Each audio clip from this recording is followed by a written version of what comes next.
heads of all branches of the military said that any act by service members to disrupt the constitutional process is a violation of their oath and illegal.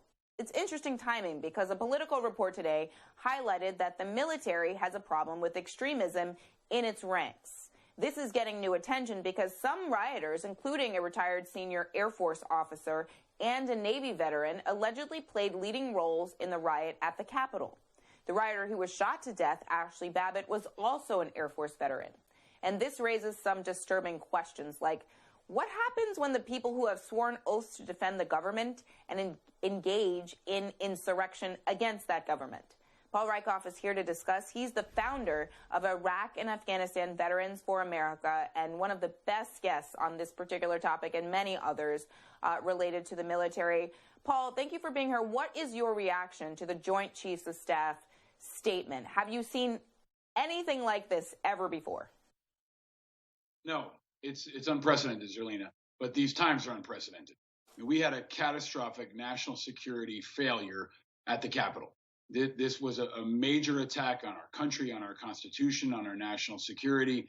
And in my view, it's on parallel with 9/11. So there were breakdowns at the senior leadership level, at the individual level, at the systemic level. And the chairmen of the Joint Chief here understand that extremism has infiltrated the military. The military is a reflection of our country, and our country has been infiltrated by extremism, by white nationalism, and our military is a reflection of that. The difference is in the military, they're well trained, they're organized, and they're highly recruited by groups like the Oath Keepers and the Proud Boys. So the stakes couldn't possibly be higher. I think our country has failed to address this problem. Obviously, Trump, who I call President Mayhem, has failed to address this problem. And that's cascaded down to the Department of Defense, where we've now got an acting Secretary of Defense because Trump purged everyone. He fired Esper. He fired all senior leadership, anybody who wasn't loyal to him. So this is of paramount concern. And it also reflects a letter we saw, an op-ed we saw just a few weeks ago from the 10 living Secretaries of Defense. I had Secretary Chuck Hagel on my show. He's a Republican, and he wanted to send a message, not just to the public, but to the troops in uniform, saying, look, Trump's sending a bad message. We've got to crack through that and send a good message that this is a violation of our oath, and we're counting on you right now to maintain that oath and defend our national security. It's such a good point about the fact that there needed to be a message to counter the message coming from Donald Trump and Republican enablers. In terms of the extent to which this is a problem within the military with active service members, I always think of the military as like one of the most diverse institutions, but I also know that extremism can fester within any institution. I mean, look at prisons, right? There are a lot of different areas in American life where extremism can be emboldened and is an issue. How big a problem is this in the military, and what do you think can be done about it? I think the answer is we don't know how big it is, but we know how serious it is. This is urgent, right? If you've got white nationalists, if you've got people who are extremists, who are in your military, it is one of the most urgent threats we have to our national security. If you're in a platoon in Afghanistan and you can't trust one of the guys in your unit because he might be an extremist, that's like having, an inside job, right? So it's a threat to the very fabric of the institution of the military that is sacred. And I will say that I think the president has failed to address it, obviously, but this goes back decades. They could have been more aggressive. They could have been more focused. And now it's starting to blossom in a lot of ways that were preventable and predictable. Look, Zerlina, I cover these issues every single day. None of this was news. Okay, the threats on the Capitol were not news. I covered this in my show with our friend Malcolm Nance back in October. We thought it was going to happen the day after the election day. We were wrong by 2 months, but it happened. And what we also know now is that this is not just a single attack.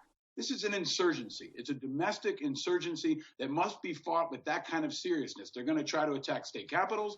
They'll try to hit other hard targets. And then if they can't do that, they'll move down to softer targets. So we have to crush this like an insurgency. And we also have to win hearts and minds. So the consequences couldn't be higher. The stakes couldn't be higher. And we've got to unite as a nation to face this in the same way we did ISIS, Al-Qaeda, and every other enemy, over the last generation.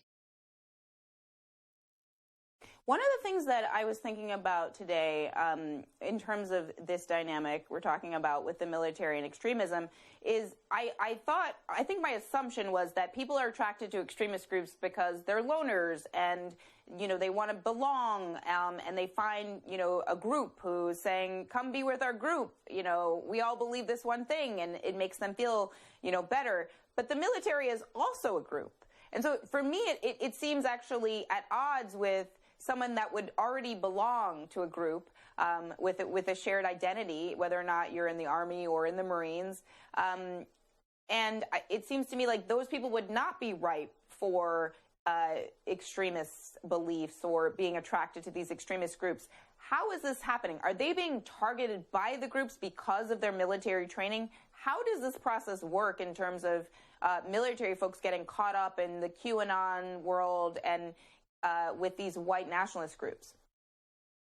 Look, there are over 1 million people in the American military, right? They're a reflection of this country. They've got as many differing views and issues as the rest of our country, but they have been targeted. They've been targeted by extremist groups. They've been targeted by this extremist president. He's constantly trying to appeal to them. He's talking about how they're his military, they're his generals. The politicization of our military has started, I think, most damagingly with President Trump. He started this in the campaign, he fostered it throughout, and he continues to try to claim the military as his own right now. So it is really a crisis of character within the military. We need voices like General Milley, we need voices like Colin Powell, but we need moms and dads to talk to their kids, right? We couldn't kill all the terrorists overseas. You can't kill all the extremists here. You can't lock them all up. You've got to change hearts and minds. You got to provide them with their alternatives. You got to provide them with jobs and ways to be encouraged not to take up arms against their government. It's going to be a comprehensive fight. And there's one important point here. Our enemies are celebrating. If ISIS had sat down and said, okay, we're going to take over the Capitol, give hundreds of thousands of people a virus, we'll get some members of Congress infected. This is the wildest dream of Osama bin Laden. So this is exactly what Putin and others are celebrating, and we've got to focus on it for the national security threat that it is, and understand it's not over. In many ways, it's just getting started. Absolutely. So we all need to be vigilant in this particular moment. Paul Rieckhoff, thank you so much for being here, and please stay safe.